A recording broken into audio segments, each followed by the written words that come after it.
तो दोस्तों, अब यूपी की योगी सरकार ने 2027 के विधानसभा चुनावों के लिए एक नई पॉलिटिक्स निजात की है, जिसका नाम है छतरी पॉलिटिक्स। जी हाँ, छतरी पॉलिटिक्स। और इस छतरी पॉलिटिक्स के जरिए उत्तर प्रदेश की योगी सरकार सूबे के दलित वोट बैंक को साधने की जद्दोजहद में है।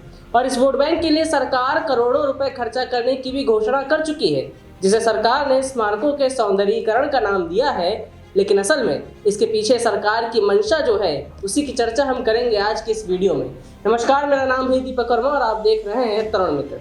उत्तर प्रदेश की सियासत में इन दिनों बाबा साहब भीमराव अम्बेडकर सिर्फ एक नाम नहीं, बल्कि मौजूदा समय में ये नाम सपा और भाजपा दोनों के लिए वो मंत्र बन चुका है, जिसको जपने से दोनों ही पार्टी को 2027 के चुनाव में सत्ता की ताजपोशी नजर आती है। यही वजह है कि एक तरफ योगी सरकार ने कैबिनेट से डॉक्टर BR अम्बेडकर की मूर्ति विकास योजना को मंजूरी दी है, जिसके तहत यूपी की सभी 403 विधानसभा सीटों में 10-10 स्मारकों, प्रतिमाओं और स्थलों का सौंदर्यीकरण किया जाएगा।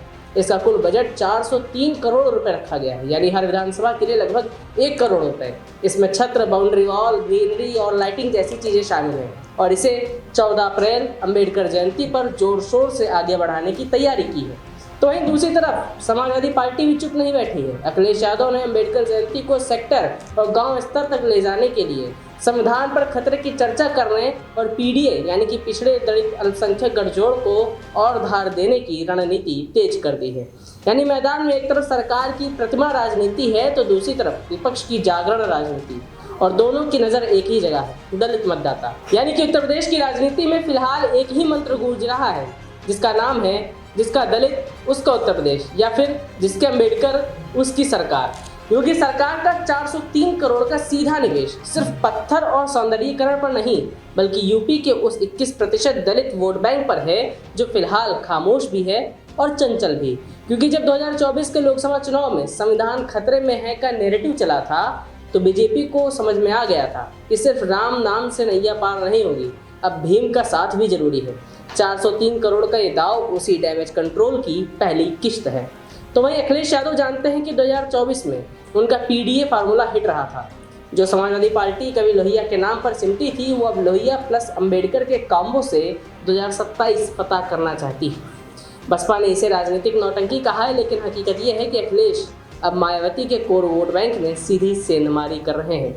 अब जरा उन आंकड़ों पर गौर कीजिए जो बताते हैं कि आखिर क्यों बीजेपी और सपा में इस वोट बैंक के लिए महायुद्ध छिड़ा हुआ है। 2014 के लोकसभा चुनाव की बात करें तो मायावती का कोर वोट बैंक बीजेपी की तरफ शिफ्ट होता दिखाई दिया था।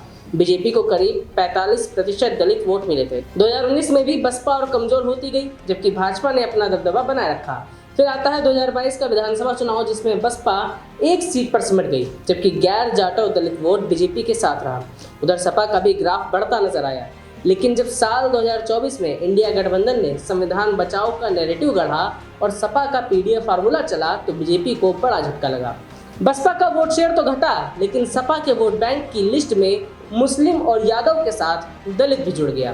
यानी कि साफ है कि 2014 के बाद से मायावती की कमजोर होने का सीधा फायदा बीजेपी को मिला था।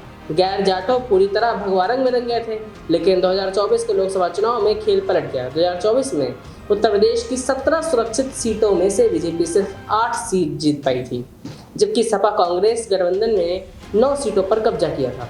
यह संकेत था कि दलित वोटर अब विकल्प की तलाश कर रहा है और बीजेपी अपनी इसी कमजोरी को पहचान चुकी है। यही वजह है कि बीजेपी 403 करोड़ खर्च करके मूर्तियों को छत्र दे रही है। लेकिन सवाल ये है कि क्या ये छत्र उन दलित युवाओं को रोजगार या सुरक्षा की गारंटी दे पाएगा, जो 2024 में बीजेपी से छिटक गया था? क्या सिर्फ स्मारकों के सौंदर्यीकरण से उस संविधान वाली बहस का जवाब दिया जा सकता है, जिसने पिछले लोकसभा चुनाव में बीजेपी की सीटें 80 से घटाकर 33 कर दी थी? फिलहाल इन सब का जवाब तो वोटर ही देगा। लेकिन आपका क्या कहना है इस पर, हमें कमेंट बॉक्स में जरूर बताइएगा।